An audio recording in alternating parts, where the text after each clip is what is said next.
ब्रह्मानन्दं परमसुखदं केवलं ज्ञानमूर्तिं द्वन्द्वातीतं गगनसदृशं तत्त्वमस्याधिलक्ष्यम् एकं नित्यं विमलमचलं सर्वधी साक्षिभूतं भावातीतं त्रिगुणरहितं सद्गुरुं तं नमामि। ॐ पार्थाय प्रतिबोधितां भगवता नारायणेन स्वयं व्यासेन ग्रथितां पुराणमुनिना मध्ये महाभारतम् अद्वैतामृतवर्षिणीं भगवतीम् अष्टादशाध्यायिनीम् अम्ब त्वामनुसन्दधामि भगवद्गीते भवद्वेषिणीम् यं ब्रह्मा वरुणेन्द्ररुद्रमरुतः स्तुन्वन्ति दिव्यैस्तवैः वेदैः साङ्गपदक्रमोपनिषदैः गायन्ति यं सामगाः ध्यानावस्थिततद्गतेन मनसा पश्यन्ति यं योगिनः यस्यान्तं न विदुःसुरासुरगणा देवाय तस्मै नमः। यस्यान्तं न विदुःसुरासुरगणा देवाय तस्मै नमः।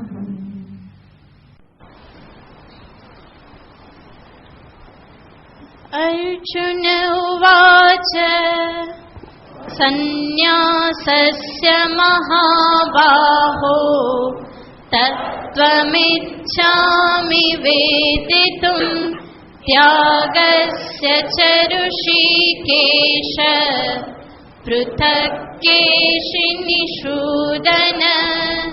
श्रीभगवानुवाच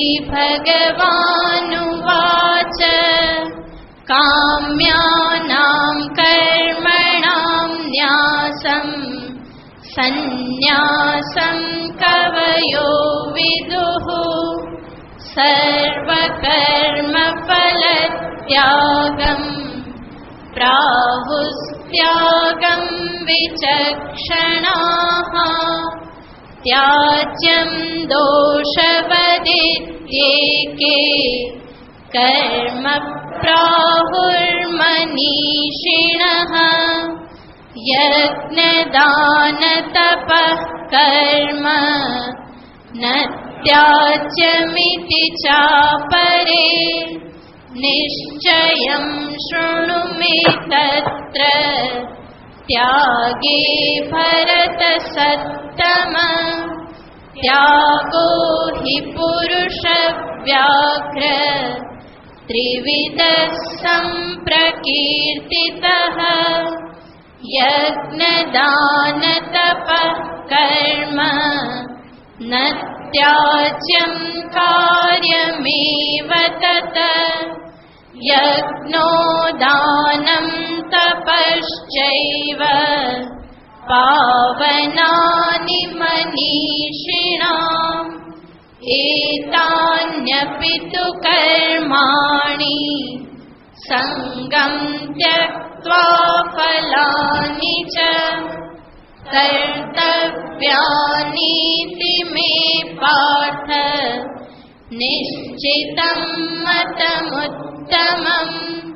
नियतस्य तु सन्न्यासः कर्मणो नोपपद्यते मोहात् तस्य परित्यागः तामसः परिकीर्तितः।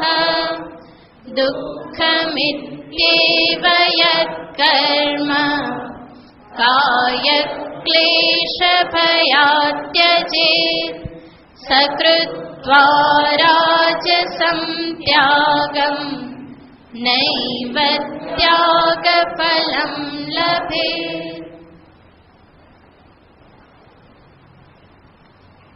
ભગવાન શ્રી કૃષ્ણચંદ્ર 18મા અધ્યાયના પ્રારંભમાં બતાવી રહ્યા છે કે જીવનમાં કર્મનું સ્થાન શું છે. કર્મ કરવાથી મનુષ્યને શું લાભ પ્રાપ્ત થાય, કર્મ ક્યાં સુધી કરવા જોઈએ, આધ્યાત્મિક જીવનમાં એનું શું સ્થાન છે, આ બધી વાત ભગવાન આ શ્લોકોમાં દર્શાવી રહેલા છે. મનુષ્યનું જીવન કર્મથી ભરપૂર છે. અજ્ઞાન દશામાં મનુષ્યનું અંતઃકરણ કર્તૃત્વ અભિમાનથી પણ ભરપૂર છે. તો કર્તૃત્વ શક્તિ અંતરમાં રહેલી જ છે, ફલાશક્તિ પણ અંતરમાં રહેલી છે. માટે જ સમસ્ત જીવન દરમિયાન મનુષ્ય કર્મ અને કર્મફળના ચક્રમાં હંમેશા આમથી તેમ ઘૂમતો રહેશે. પૂર્વ કરેલા કર્મોનું ફળ પ્રાપ્ત કરે છે, નવા કર્મોને એ ઊભા કરતો જાય છે અને આવી જ રીતે એનું સંસાર બંધન જે છે એ દ્રઢ ને દ્રઢ થતું જાય છે. તો ભગવાન અહીંયા દર્શાવી રહેલા છે કે આવા બંધનકારી જે કર્મ જે છે એને કેવી રીતે ઉપયોગમાં લેવા કે જેથી કરીને એ મને મોક્ષ અપાવવાને માટે સહાયભૂત થઈ જાય. ઘણી વખત કર્મ બંધનકારી છે એવું સાંભળીને કર્મને છોડી દેવામાં આવતા હોય, પરંતુ એવું સાંભળવાથી કર્મ છોડી દેવામાં આવે તો એનાથી કોઈ બંધન ઓછું થઈ જવાનું નથી, બલ્કિ કર્તૃત્વ શક્તિ અંતરમાં હોવાના કારણે બાહ્ય કર્મ નહીં કરે તો માનસ કર્મ કરશે. માટે જ ભગવાન એને આગળ મિથ્યાચાર કહી ચૂક્યા છે.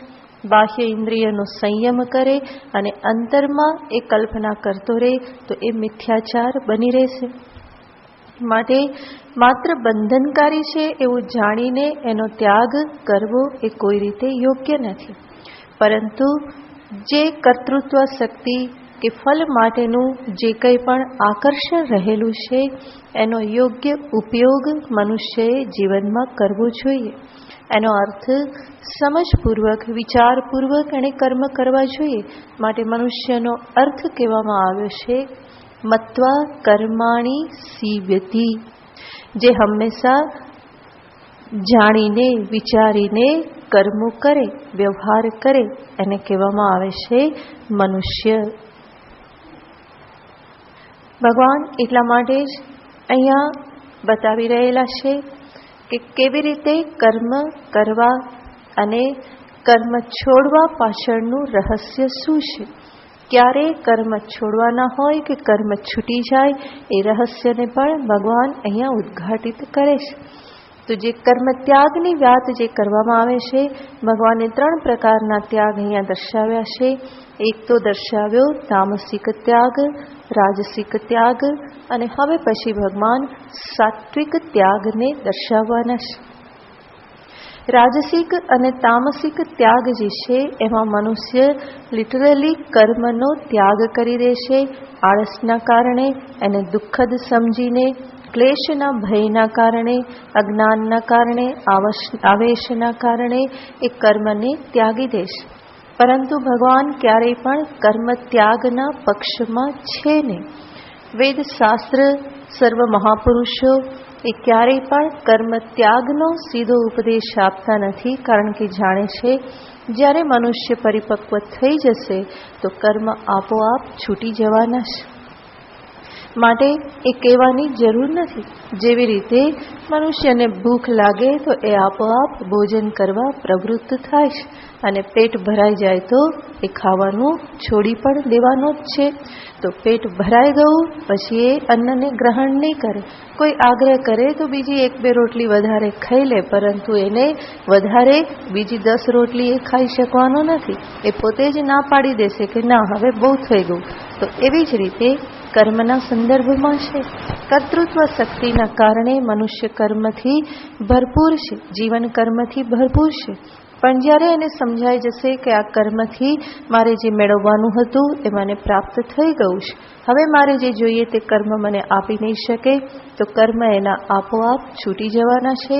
એ કર્મથી પણ આગળ કર્મ જે ન આપી શકે એવી વસ્તુ પામવાને માટે પ્રવૃત્ત થયેલો છે, તો એ જ્યાંથી મળે એ મેળવવા માટે પ્રયત્ન કરશે, તો કર્મ એના આપોઆપ છૂટી જવાના છે. માટે કર્મ ત્યાગને માટે વિધાન પ્રાય શાસ્ત્ર કરતું નથી. માત્ર તીવ્ર જિજ્ઞાસુને માટે, તીવ્ર વૈરાગ્યવાનને માટે શાસ્ત્રએ વ્યવસ્થા આપેલી છે. યદહ વિરજેત તદહ પ્રવ્રજેત. જ્યારે અત્યંત વૈરાગ્ય ઉત્પન્ન થાય ત્યારે પ્રવ્રજ્યા કરે, સંન્યાસ ધારણ કરે. ભગવાન શ્રી કૃષ્ણચંદ્ર પણ અહીંયા દર્શાવે છે કે જે દુઃખના કારણે, આળસના કારણે, આવેશના કારણે, ક્લેશના ભયના કારણે જે કર્મનો ત્યાગ કરે છે એ તામસિક કે રાજસિક ત્યાગ છે. તો સાત્વિક ત્યાગ શું છે એને ભગવાન આગળના શ્લોકમાં કહેશે. કાર્યમિત્યેવ યત્ કર્મ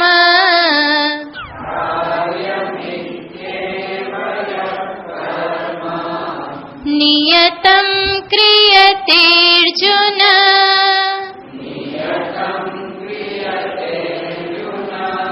સંગમ ત્યક્ત્વા ફલં ચૈવ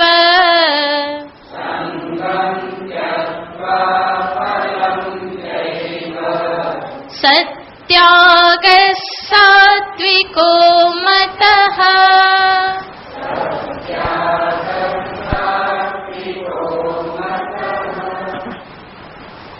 સત્યાગઃ સાત્વિકો મતઃ. એ ત્યાગને સાત્વિક કહેવામાં આવેલો છે, માનવામાં આવેલો છે.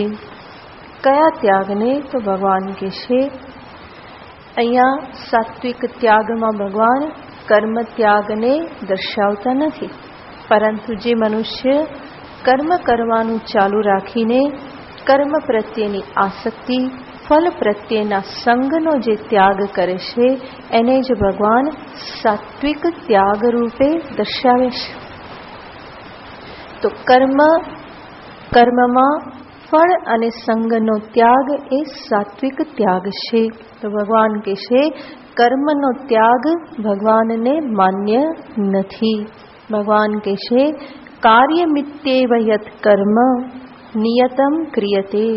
હે અર્જુન, આ કાર્ય મારા માટે કરવા યોગ્ય છે, આ કર્મ મારે કરવું જોઈએ, આ મારું કર્તવ્ય છે, શાસ્ત્રની આજ્ઞા છે, મહાપુરુષોની આજ્ઞા છે, અને એટલા માટે કર્તવ્ય છે, માટે મયા ક્રિયતે, મારા વડે એ કરવામાં આવે છે.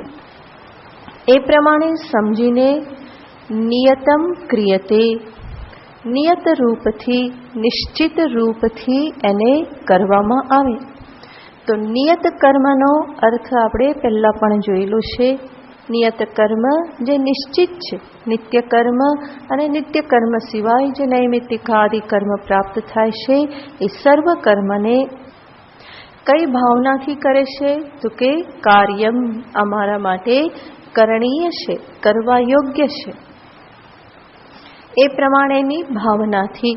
નહીં કે મારે કરવું પડે છે, શું કરીએ, માથે આવ્યું છે, સંભાળવું પડે, કરવું પડે, એ રીતની ભાવનાથી નહીં, પરંતુ અમારું કર્તવ્ય છે, ઈશ્વર દત્ત કર્તવ્ય છે, ઈશ્વરની આજ્ઞા છે, વેદની આજ્ઞા છે, માટે હું આ કર્મ કરું.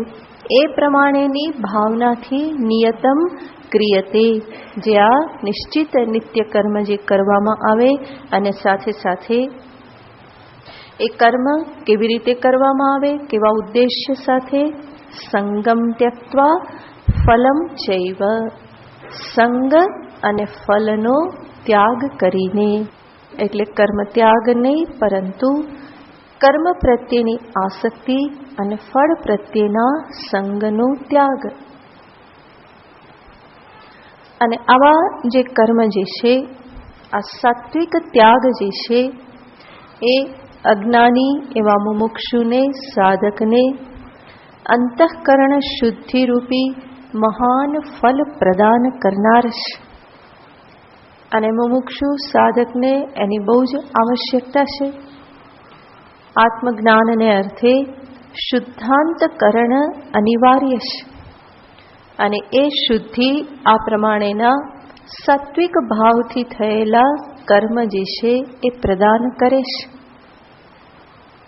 તો જરૂર કહેવામાં આવે છે નિષ્કામ કર્મ, પરંતુ નિષ્કામ કર્મ પણ આ પ્રમાણેનું ફળ તો પ્રદાન કરે જ છે.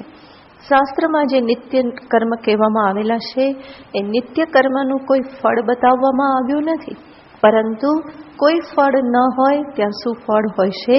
અંતઃકરણ શુદ્ધિરૂપી ફળ તો હોય જ છે. નિત્ય કર્મને માટે કહેવામાં આવ્યું છે અકરણે પ્રત્યવાય, ન કરવામાં આવે તો પ્રત્યવાય દોષ લાગે. એનો અર્થ પાપ ભેગા થતા જાય અને અંતે નરકની પ્રાપ્તિ થાય. પરંતુ કરતો રહે તો શું થાય? પાપની નિવૃત્તિ થતી રહે. રોજ રોજ પ્રાર્થના થાય, રોજ રોજ ઈશ્વરના નામનું સ્મરણ થાય, જપ થાય, તો એના થકી જે કંઈ પણ રોજ રોજ ભૂલ થાય છે, પાપ થાય છે, એ સર્વની નિવૃત્તિ થતી જાય છે. તો સંધ્યાવંદન કર્મ એ પ્રકારનું કર્મ છે. સવારે જ્યારે કર્મ કરવામાં આવે તો રાત્રિ દરમિયાન જે પાપ થયા હોય એની નિવૃત્તિ માટે પ્રાર્થના કરવામાં આવે. તો જ્યારે નિત્ય કર્મ કરવામાં આવે, સંધ્યાવંદન કરવામાં આવે, તો સંધ્યાવંદન કાલે સાંજે સંધ્યાવંદન થાય તો પ્રાર્થના એમાં આવે છે કે દિવસ દરમિયાન હાથથી, પગથી, વાણીથી મારા દ્વારા જે કંઈ પણ પાપ થયેલા હોય એ સર્વને હે પ્રભુ આપ માફ કરો. અને સવારે સંધ્યાવંદન થાય તો ત્યારે પણ પ્રાર્થના કરવામાં આવે કે રાત્રિ દરમિયાન જે કંઈ પણ મારી ઇન્દ્રિયોથી પાપ થયા હોય, હાથ પગ આદિથી, તો એ સર્વને હે દેવતાઓ આપ બધા એને માફ કરો. એનો અર્થ શું? જે કંઈ પણ જાણીએ અજાણીએ જે ભૂલ થાય છે, પાપ થાય છે, એનું ક્ષમાપન રોજ રોજ કરવામાં આવે છે. અને એના પરિણામે રોજ રોજ ઘણો બધો એકાઉન્ટ સેટલ થતો જાય છે. અને ધારો કે આ કર્મ ન કરવામાં આવે તો શું થાય? રોજ રોજનું બધું પાઇલઅપ થતું જાય. અને એ પાઇલઅપ થયેલું બધું જે છે, પાપ કર્મ જે છે, એ અંતે કોની પ્રાપ્તિ કરાવે? નરકની પ્રાપ્તિ કરાવે. પણ રોજ રોજ કરવામાં આવે તો આ નિવૃત્ત થતું જાય. અને જેમ જેમ પાપ નિવૃત્ત થતા જાય એમ એમ શુદ્ધિ થતી જાય છે. તો અંતઃકરણની અશુદ્ધિ એટલે કંઈ જ નથી. પાપ કર્મ એ જ અંતઃકરણની અશુદ્ધિ છે.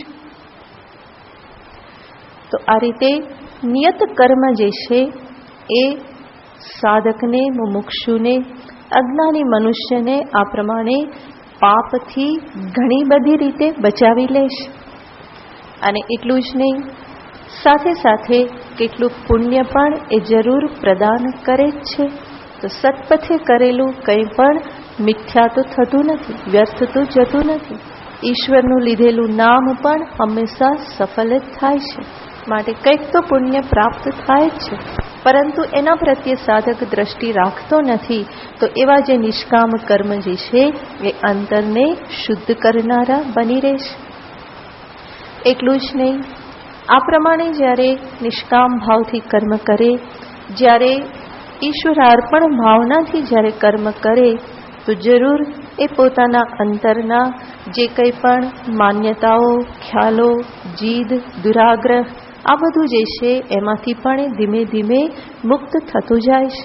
ઈશ્વર પ્રત્યેની એની શરણાગતિ જે છે એ વધતી જાય છે. દિન પ્રતિદિન સમર્પણ વધતું જાય છે. અને એના જ પરિણામે પછી જીવનમાં પ્રાપ્ત થતા દ્વંદ્વો, સુખ દુઃખ, આ બધામાં એ ધીમે ધીમે સમત્વને ધારણ કરનારો બની શકે છે. સુખ પ્રાપ્ત થાય તો એમાં પણ એ ઈશ્વરની કૃપાને જુએ છે. અને કંઈ દુઃખ પ્રાપ્ત થાય તો એમાં પણ એ ઈશ્વરની કૃપાનું જ દર્શન કરે છે. બલકે દુઃખ જે છે એ અનેક રીતે ઉપકારક બની રહે છે. દુઃખ મને હંમેશા આંતર નિરીક્ષણ કરવાનો મોકો આપે છે. દુઃખ જે છે એ મને હંમેશા ઈશ્વર પ્રાર્થના પ્રતિ હંમેશા પ્રેરિત કરે છે. એ જ દુઃખ મારા અંતરમાં વૈરાગ્ય પણ ઉત્પન્ન કરે છે. તો દુઃખનો કેટલો મોટો ઉપકાર છે. તો આવી રીતે જ્યારે જિજ્ઞાસુ વિવેકી મનુષ્ય જીવનમાં પ્રાપ્ત થતી પરિસ્થિતિઓને જોતો થાય તો અંતર ધીમે ધીમે સમત્વને પ્રાપ્ત થતું જાય છે. અને આ સમત્વ એ જ તો અંતઃકરણની શુદ્ધિ છે. અને આવા સમત્વથી યુક્ત અંતઃકરણમાં જ શ્રવણ મનનની યોગ્યતા પ્રાપ્ત થાય અને અંતે નિધિધ્યાસનથી એ આત્મ સાક્ષાત્કારને પ્રાપ્ત કરનારો બની શકે. તો સાત્વિક ત્યાગ જે છે એ જ અધ્યાત્મ યાત્રાનું સાધન છે. એમાં એ ઉપકારક છે.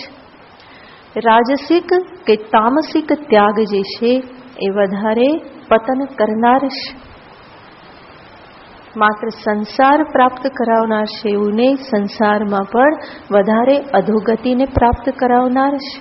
જ્યારે સાત્વિક ત્યાગ જે છે એ ઊર્ધ્વ ગતિને પ્રાપ્ત કરાવે અને નહીં તો આધ્યાત્મિક સાધના માટે એ સાધનરૂપ બની રહેશે. ચિત્ત શોધકમ મુક્તિ સાધકમ ઈશ્વરાર્પિતમ નિશ્ચયાકૃતમ ચિત્ત શોધકમ મુક્તિ સાધકમ. તો ઈશ્વરાર્પણ ભાવનાથી પોતાની ઈચ્છા રહિત નિષ્કામ ભાવે કરેલું કર્મ જે છે એ ચિત્તનું શોધક અને મુક્તિનું સાધન બની રહેશે.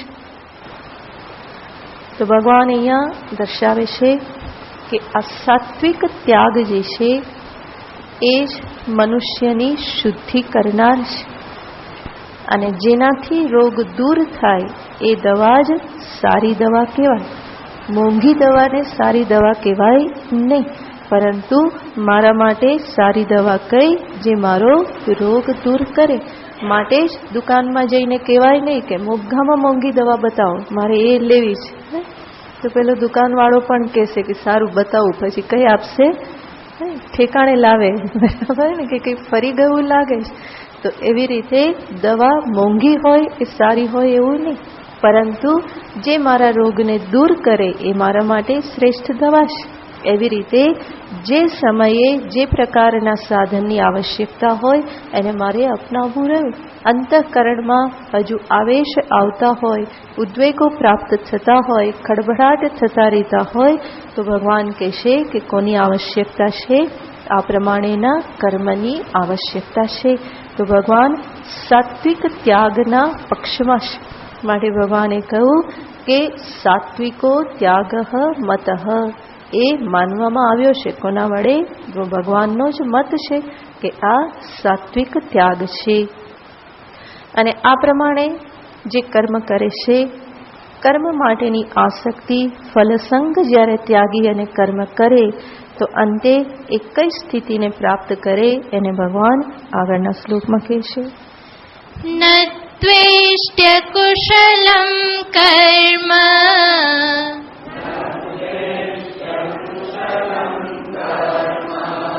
કુશલેનાનુષજ્યતે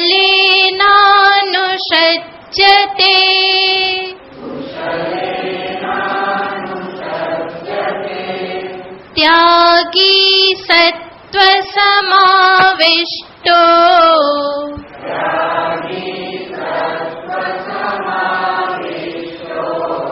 મેધાવી છિન્ન સંશયઃ.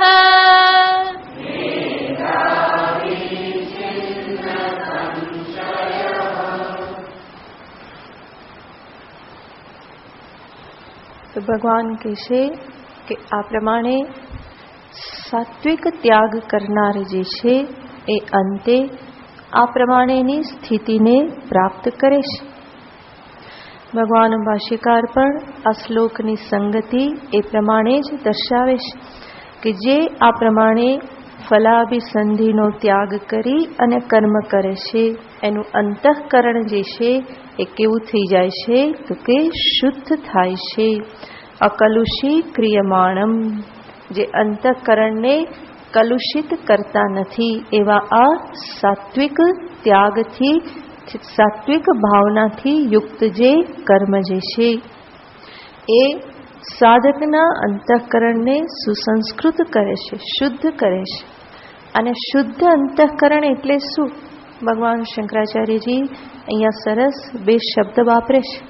વિશુદ્ધમ પ્રસન્નમ આત્માલોચનક્ષમમ ભવતી. સાધકનું અંતઃકરણ કેવું થઈ જાય છે? વિશુદ્ધ થાય છે. અને વિશુદ્ધ થવું એનો અર્થ શું? માપદંડ શું? મારું અંતઃકરણ શુદ્ધ થયેલું છે એનો માપદંડ શું? તો આગળના બે શબ્દ એ માપદંડને બતાવે છે. સર્વપ્રથમ કે છે પ્રસન્નમ. તો વિશુદ્ધ અંતઃકરણ હંમેશા કેવું હોય? પ્રસન્ન હોય. આમ પણ પ્રસન્નતાનો અર્થ થાય છે નિર્મલતા. અને અંતરની એ નિર્મલતા જ બાહ્ય પ્રસન્નતા રૂપે પ્રગટ થાય છે.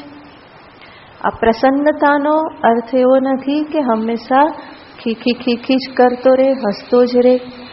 નહીં તો કે મારું અંતઃકરણ શુદ્ધ છે એટલે હું શું કરું છું? હસ્યા કરું છું.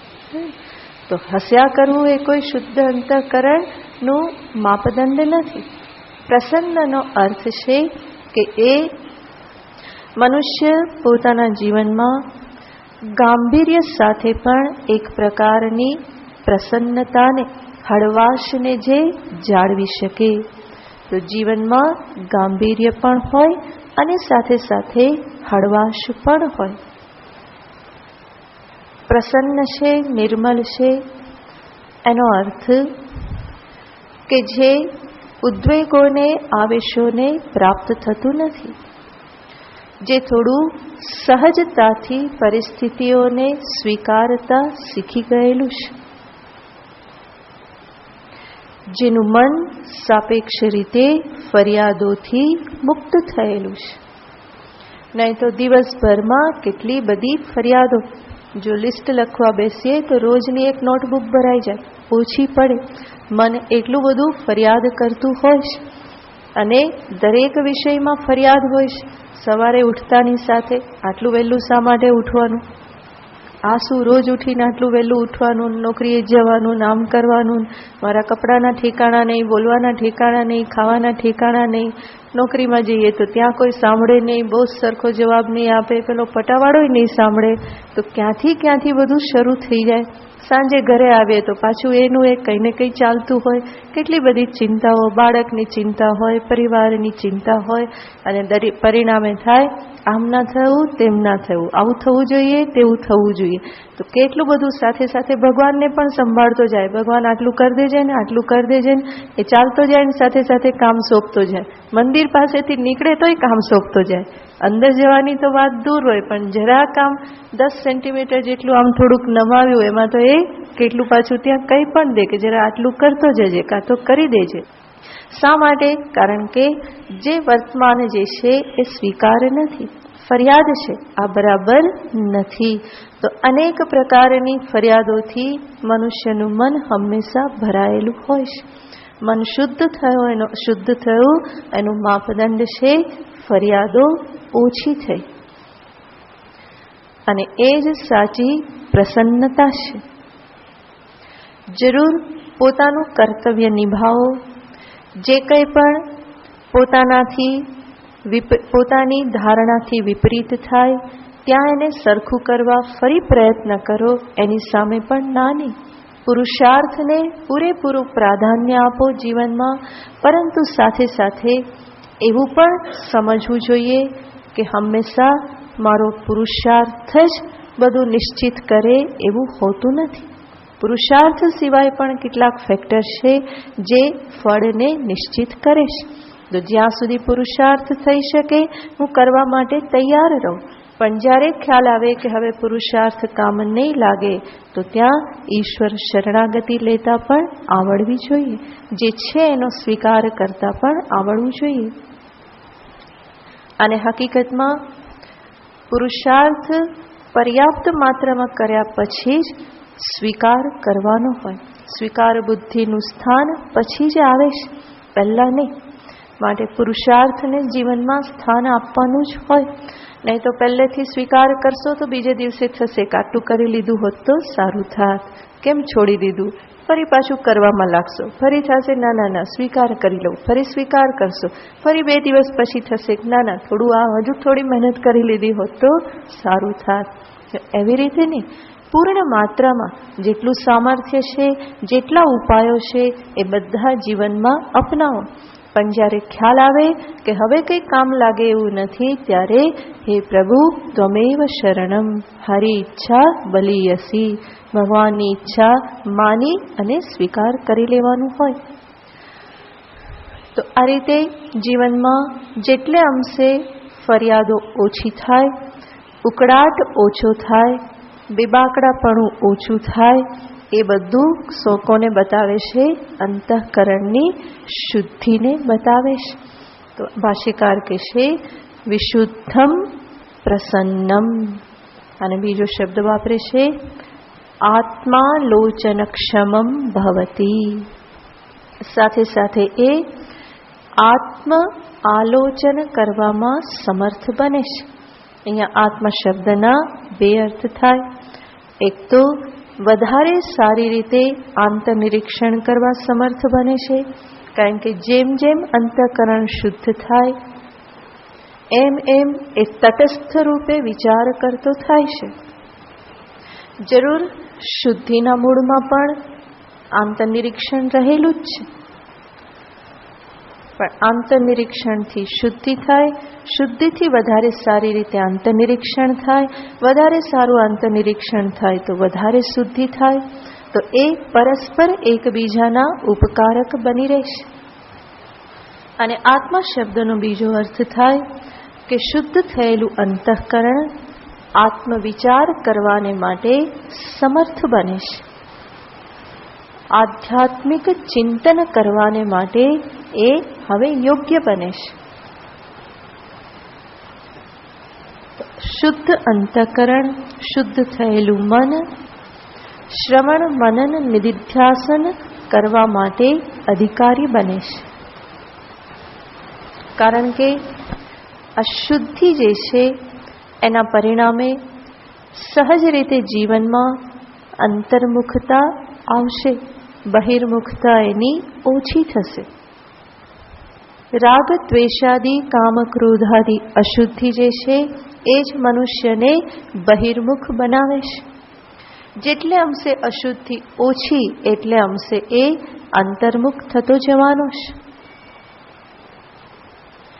અને અંતર્મુખતા જે છે એ જ મને વિચારમાં યોગ્ય બનાવે છે. આત્મવિચાર કરવા માટે, શાસ્ત્ર વિચાર કરવા માટે એ અધિકારી બનાવે છે. એટલા માટે સંતો કહે છે સર્વ જે સાધન સંપત્તિ છે, કર્મ, ઉપાસના, જપ, તપ, એ બધા સાધનોનું ફળ છે મનુષ્યને, સાધકને અંતર્મુખ બનાવી દેવું. અને આવી અંતર્મુખ દશામાં જરૂર એ સત્યને પામવા માટે પ્રયત્ન કરશે, જિજ્ઞાસા ઉત્પન્ન થશે. પરિણામે શ્રવણ મનન આદિમાં પ્રવૃત્ત થશે અને એના પરિણામે જ અંતે આત્મ સાક્ષાત્કાર પૂર્વક જીવન મુક્તિ રૂપી જ્ઞાન ફળને પણ એ પ્રાપ્ત કરશે. તો એનું ભગવાન આ શ્લોકમાં વિધાન કરે છે. 10મા શ્લોકમાં ન દ્વેષ્ટિ અકુશલમ કર્મ કુશલે ન અનુષજ્યતે. આજે લાઈન જે છે એ જ્ઞાન નિષ્ઠાનું, જીવન મુક્તિનું નિરૂપણ કરે છે. પણ એ દશા કેવી રીતે પ્રાપ્ત થઈ એને ભગવાન શ્લોકની બીજી લાઈનમાં બતાવે છે. ત્યાગી સત્વ સમાવિષ્ટો મેધાવી છિન્ન સંશય. ફરી એકવાર શ્લોક વાંચો બધા. ન દ્વેષ્ટિ कुशलं कर्म कुशलेनानुषज्यते त्यागी सत्त्वसमाविष्टो मेधावी छिन्न संशयः। त्यागी सत्व समाविष्टः मेधावी छिन्न संशयः। આ અધ્યાત્મ યાત્રાના સોપાન છે. સર્વપ્રથમ ભગવાન કહેશે ત્યાગી. ત્યાગી એટલે જેણે ભગવાને આગળ સાત્વિક ત્યાગ દર્શાવ્યો, જે કર્મ માટેની આસક્તિ, ફળ માટેના સંગથી જે મુક્ત થઈ અને જે કર્મ કરતો હતો, તો નિષ્કામ ભાવે કર્માનુષ્ઠાન કરનાર એને ભગવાન અહીંયા કહેશે ત્યાગી. અને એ પ્રમાણે કામના ત્યાગપૂર્વક, ફલાસંગ ત્યાગપૂર્વક જે કર્મ કરે એ અંતે શું પામે છે? સત્વ સમાવિષ્ટ. એનું અંતઃકરણ જે છે એ સત્વથી ભરપૂર થઈ જાય છે. રજસ તમસ એ અશુદ્ધિ છે, એ અશુદ્ધિ દૂર થતા અંતે અંતઃકરણ જે છે એ સત્વગુણથી પરિપૂરિત થઈ જાય છે. ભગવાન ભાષ્યકાર કહે છે સત્વગુણથી વ્યાપ્ત થઈ જાય છે. એનો અર્થ સમસ્ત અંતઃકરણ કેવું થઈ જાય છે? સત્વગુણથી જ ભરાઈ જાય છે. તો એને કહેશે સત્વ સમાવિષ્ટ. અને આવું સત્વથી યુક્ત અંતઃકરણ પ્રાપ્ત થયું તો એ જ જ્ઞાન માટે, શ્રવણ મનન નિધિધ્યાસન માટેનું અધિકારી યોગ્ય અંતઃકરણ છે. એવા શુદ્ધ અંતઃકરણમાં જરૂર આત્મજિજ્ઞાસા ઉત્પન્ન થવાની જ છે. અને એ આત્મજિજ્ઞાસાના પરિપાકે જરૂર કોઈક આચાર્ય શરણમાં પણ એ જશે. ગુરુની શરણાગતિ સ્વીકાર કરી અને ત્યાં આત્મજ્ઞાનની જિજ્ઞાસા વ્યક્ત કરશે, જેના પરિણામે આચાર્ય એને અધિકારી સમજી અને શાસ્ત્રનું શ્રવણ કરાવે. અને શ્રવણના પરિપાકે એ સાધક કેવો બને છે? મેધાવી. મેધા યાને પ્રજ્ઞા. અને અહીંયા કઈ પ્રજ્ઞા? તો કે આત્મજ્ઞાન લક્ષણા પ્રજ્ઞા. ઉપનિષદ શાસ્ત્રના મહાવાક્યના ગુરુમુખેથી શ્રવણ કરવાથી એ સત્યને સમજનારો બને છે. આત્મ અનાત્મ વિવેકી બની રહેશે. શ્રવણથી સ્પષ્ટ રૂપે સમજી જાય છે કે આ આત્મા છે અને આ અનાત્મા છે, આ સત્ય છે, આ મિથ્યા છે, માયા માત્ર છે. તો આ પ્રમાણેના વિવેકથી યુક્ત થાય છે. એ વિવેકવતી પ્રજ્ઞાથી યુક્ત એને જ કહેવામાં આવે છે મેધાવી. અને એના શ્રવણને દર્શાવે છે. એણે શું કર્યું છે? તો કે શ્રવણ કરેલું છે. અને શ્રવણ કરવું એને પણ એક તપ કહેવામાં આવે છે. ઘણા બધા તપ કહેવામાં આવે છે, ધર્મ કહેવામાં આવે છે, પરંતુ શ્રવણ પણ એક ધર્મ છે, તપ છે. શ્રવણમ સર્વધર્માણામ પરમાહ તપોધનઃ. શ્રવણમ સર્વધનાનામ, ધર્માણામ નહીં, ધનાનામ પરમ આહ તપોધનઃ. તપોધનમ. શ્રવણ જે છે સર્વધનમાં સર્વથી મહાન એવું તપરૂપી ધન છે. તો શ્રવણ સ્વયં એક તપ છે. માટે તમે બધા કોણ કહેવાઓ?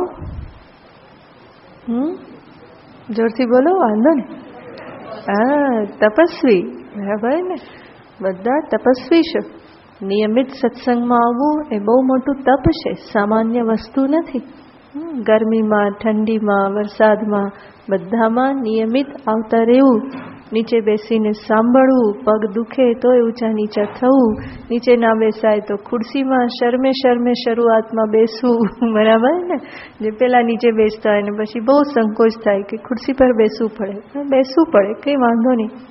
તો આ બધું ઘરમાં કેટલું બધું એડજસ્ટમેન્ટ કરવાનું, કેટલાને સંભાળવાના, કોઈને આવવા દે ના આવવા દે, તો એ બધામાં એડજસ્ટમેન્ટ કરીને પણ ભાગીને 6:30 વાગે પહોંચી જવું. સવારે દરવાજો બંધ થઈ જાય અને તોય ભાગમ ભાગ ગમે તે રીતે પહોંચી જવું, આ બધું તપ છે.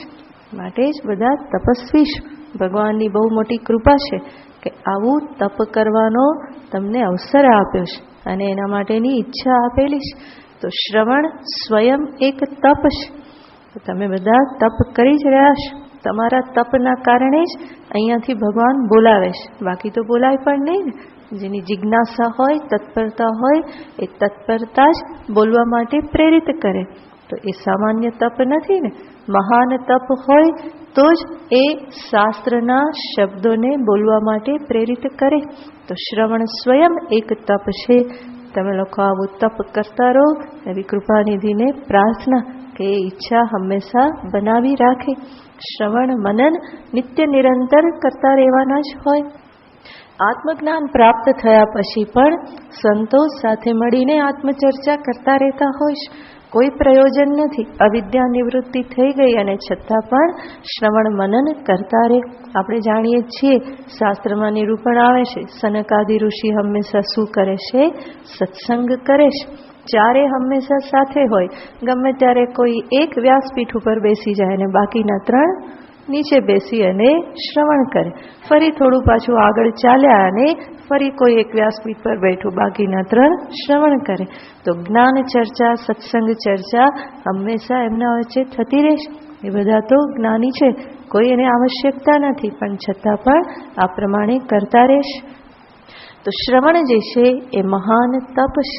અને એ તપથી યુક્ત જે થયો, એના થકી જેણે અવિદ્યા નિવૃત્તિ કરી, જેણે નિશ્ચય કર્યો, તાત્પર્ય નિશ્ચય કે આત્મા એવમસ્તિ, અનાત્મા એવમસ્તિ, આત્મ અનાત્માને પૃથક કરીને સ્પષ્ટ રૂપે જેણે વિવેક કરી લીધો શ્રવણના પરિપાકે, એને ભગવાન અહીંયા કહેશે મેધાવી. એટલું જ નહીં, શ્રવણ કર્યા પછી જો કોઈ સંશય રહી ગયો તો એના માટે એણે શું કરેલું છે? મનન પણ કર્યું. એને દર્શાવવા માટે ભગવાન શબ્દ વાપરે છે છિન્ન સંશય.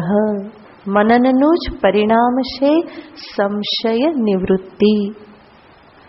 તો આજે મુમુક્ષુ કે જેને શ્રવણ કર્યું, એણે મનન પણ કર્યું છે.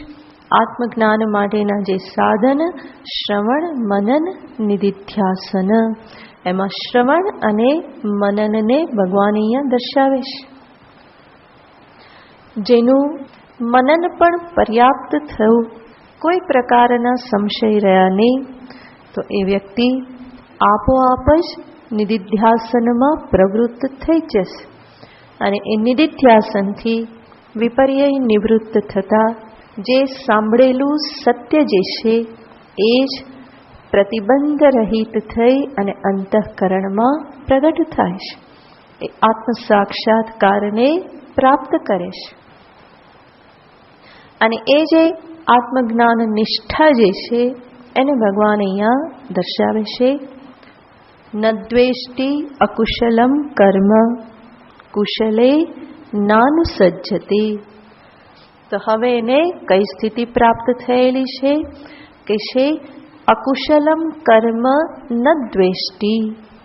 જે અકુશલ અયોગ્ય કર્મ જે છે એનો એ દ્વેષ કરતો નથી. કુશલે ન અનુસજ્જતે. અને જે કુશલ કર્મ, યોગ્ય પુણ્ય કર્મ આદિ જે છે એમાં એ જોડાતો નથી, આસક્તિને પ્રાપ્ત થતો નથી. એનો અર્થ કુશલ અકુશલ, પાપ પુણ્ય, ધર્મ ધર્મ આ બધાથી એ ઉપર ઉઠી જાય છે. અને પરમ તત્વનું સ્વરૂપ તો એ પ્રમાણેનું જ છે.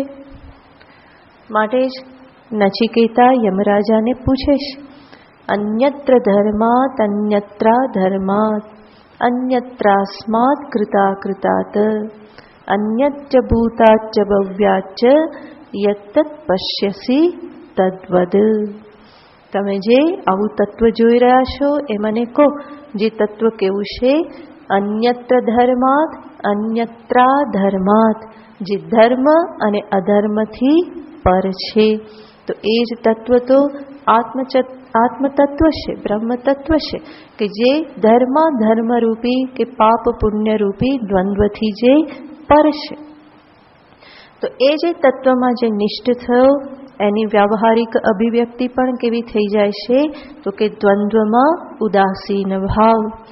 એ કોઈ કુશલ અકુશલ કર્મ જે છે એના પ્રત્યે એ દ્વેષ કરતો નથી. કર્મ પ્રત્યે પણ દ્વેષ કરતો નથી, કર્મના કરનાર પ્રત્યે પણ દ્વેષ કરતો નથી. એનો અર્થ એ કોઈને દંડ આપતો નથી, રોકતો નથી. જાણે છે આત્મા અકર્તા અભોક્તા છે. આ જે કંઈ પણ થઈ રહ્યું છે એ પ્રતીતિ માત્ર છે, એનાથી વિશેષ કંઈ જ નથી.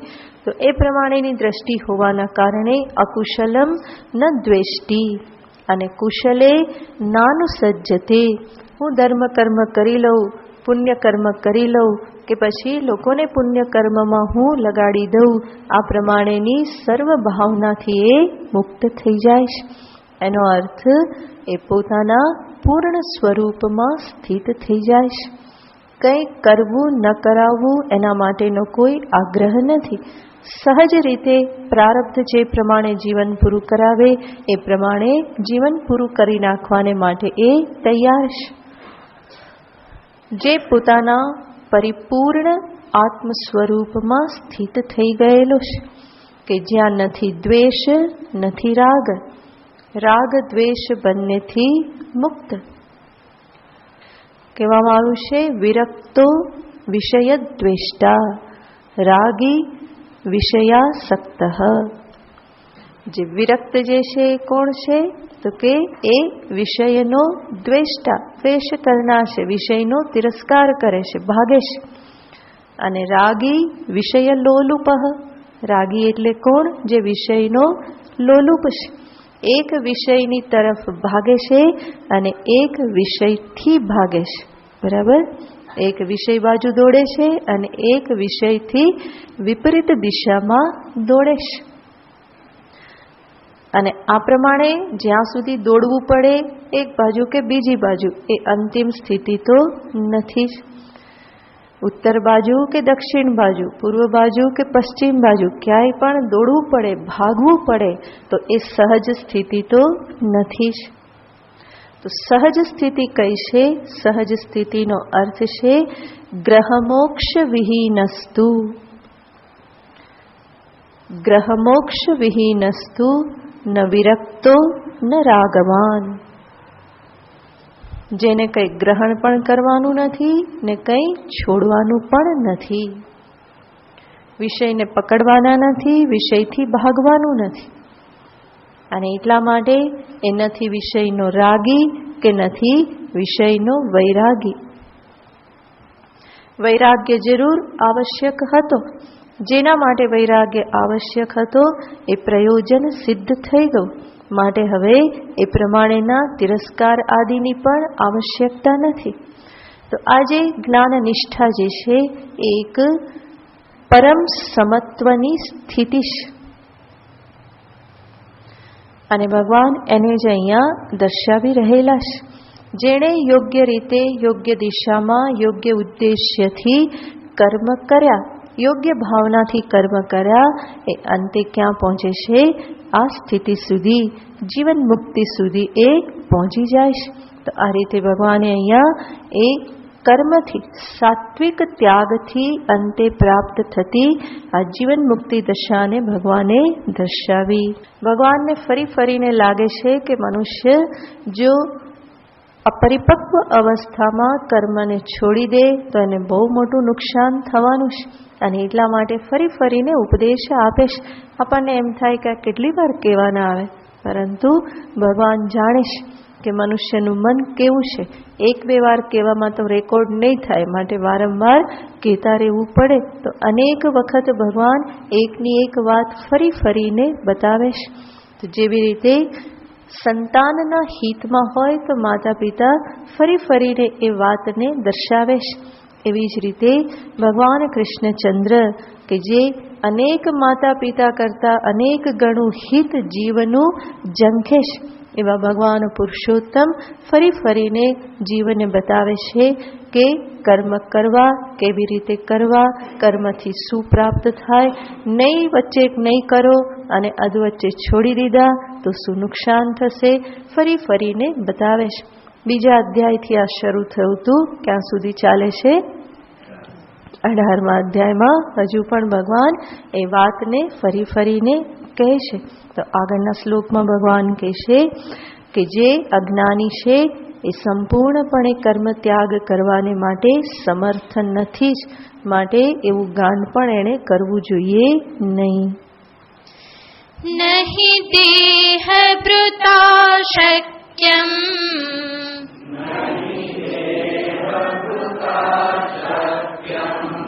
त्यक्तुं कर्माण्यशेषतः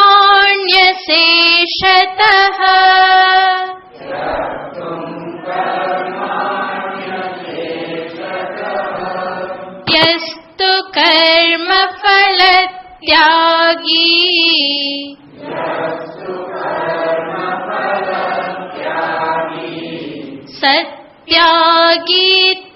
सत्यागीत्यभिधीयते.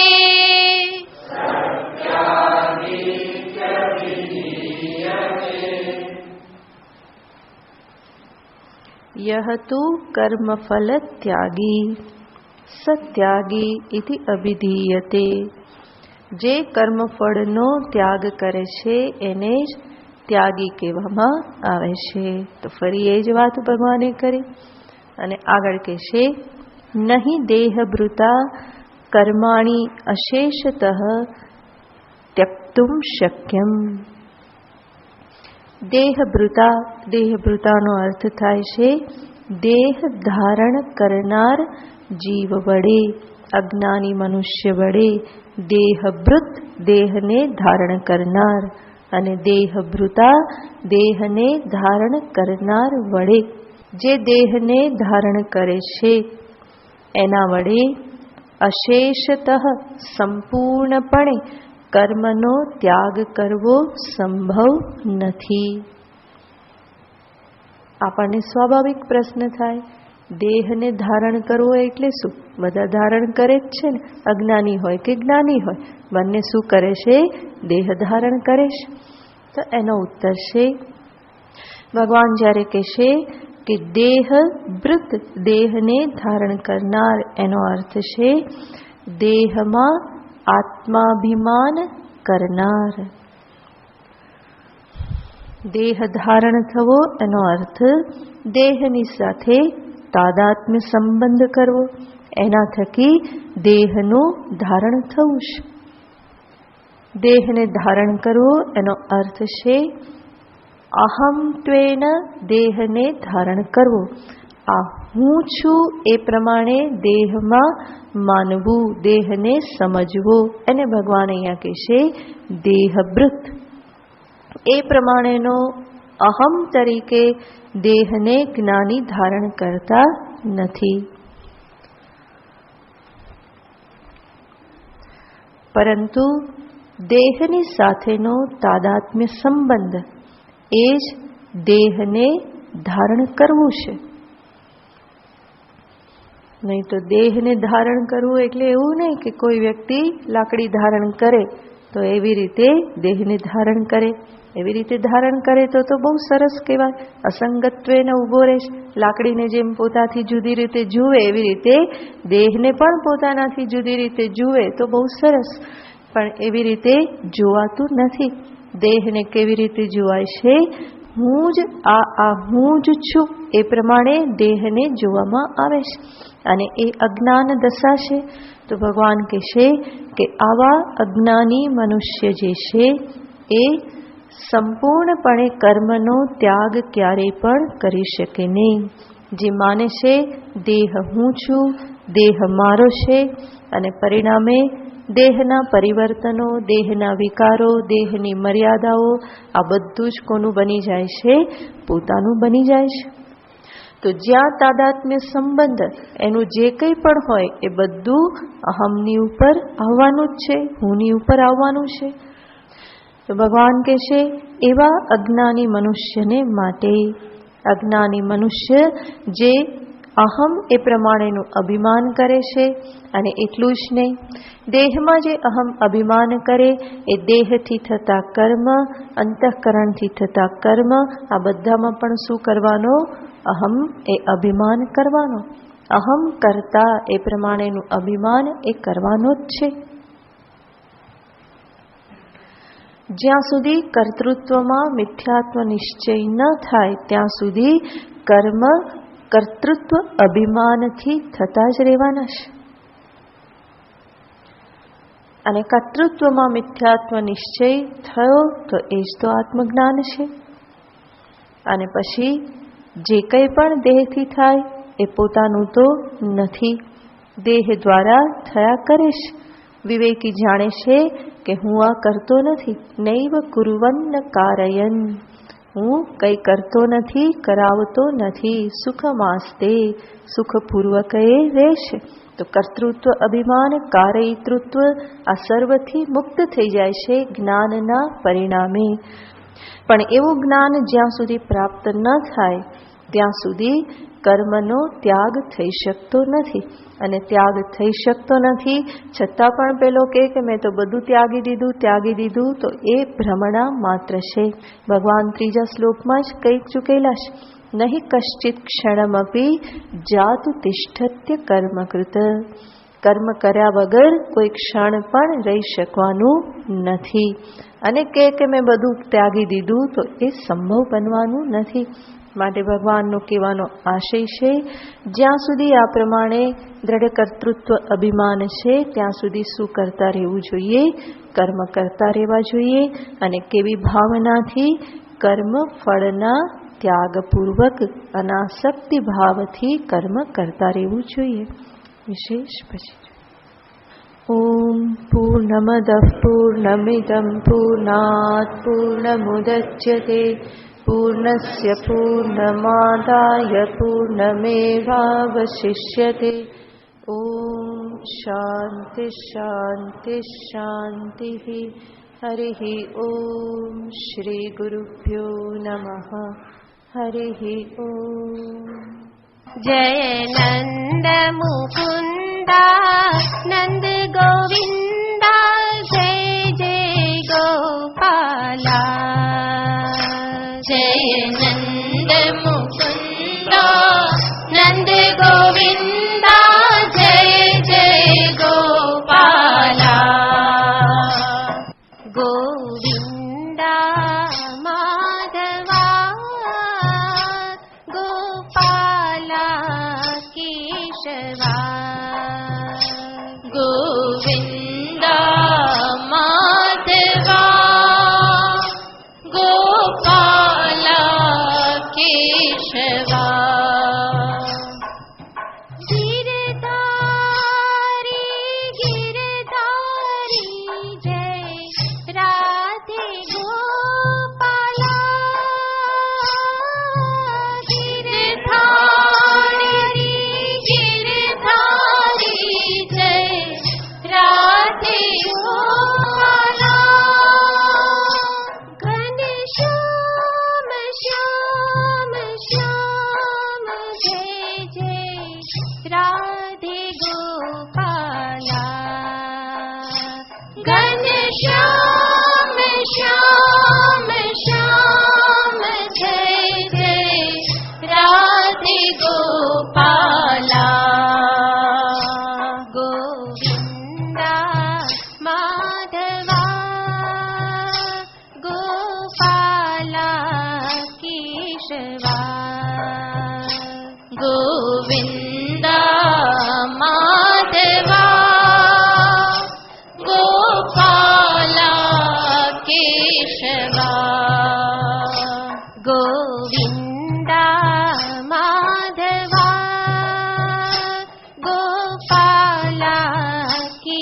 केशवा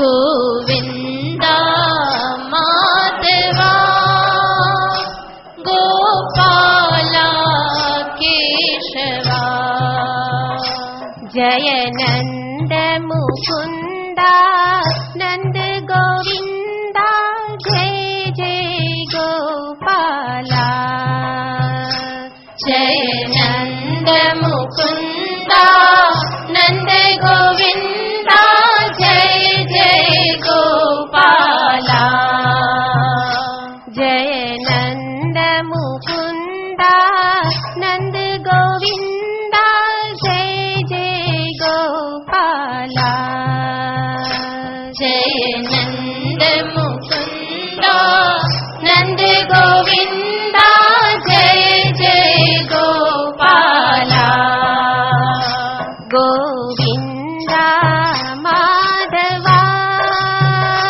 गोपाला केशवा गोविन्दा माधवा गोपाला केशवा गोविन्दा माधवा गोपाला केशवा गोविन्दा माधवा गोपाला केशवा गिरधारी गिरधारी जय राधे गोपाला गिरधारी गिरधारी जय राधे गोपाला घनश्याम श्याम श्याम जय जय राधे गोपाला घनश्याम श्याम श्याम जय जय राधे गोपाला गोविन्दा माधवा गोपाला केशवा गोविन्दा माधवा गोपाला केशवा गोविन्दा माधवा गोपाला केशवा गोविन्दा माधवा गोपाला केशवा जय नन्द मुकुन्दा नन्द गोविन्दा जय जय गोपाला जय नन्द मुकुन्दा नन्द गोविन्दा जय जय गोपाला जय नन्द मुकुन्दा नन्द गोविन्दा जय जय गोपाला जय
गोविन्दा माधवा गोपाला केशवा गोविन्दा माधवा गोपाला केशवा गोविन्दा माधवा